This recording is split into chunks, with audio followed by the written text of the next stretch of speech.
As the protests continue here in New York City and around the country around the non-indictment of NYPD officer Pantaleo for the chokehold killing of unarmed, untaxed cigarette salesman Eric Garner in Staten Island, Peter Beinart wrote a fantastic article in The Atlantic, which argues that if Eric Garner had been white and all other scenarios, all other aspects of the scenario were the same, that his death would have become a Tea Party crusade against government tyranny. Peter Beinart says it as follows.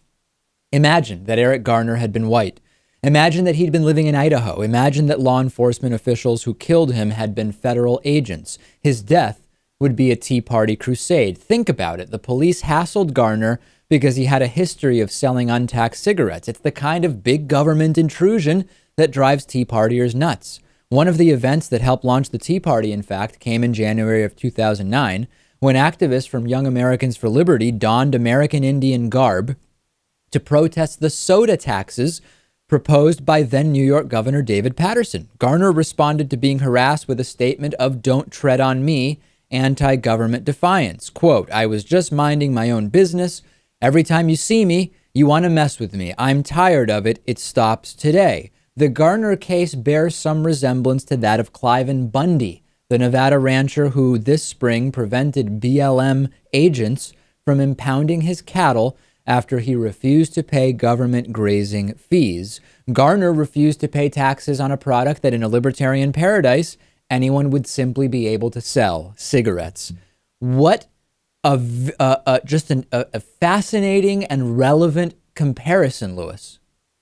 It is an interesting comparison. I'm going to come out and say that, in my opinion, the Tea Party doesn't care about black people. So, I'm sure. Well, there's almost no black people in the Tea Party. I know they point to David Webb. He's like one of the Tea Party higher-ups, and he happens to be black. But there's almost no minorities in the Tea Party. Yeah, it's a white movement.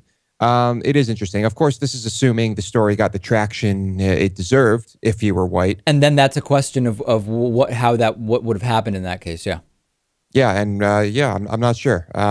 Would we see massive protests? Would we see riots by Tea Partiers? I don't know. To imagine how Fox News would have reacted if Garner had been a white rural guy who was facing federal agents trying to collect taxes versus police talking to him in urban New York City as a black man selling untaxed cigarettes. I completely agree with what Peter Beinart says here. And we're talking about race now. This goes well beyond race, and we're going to get to that later in the program.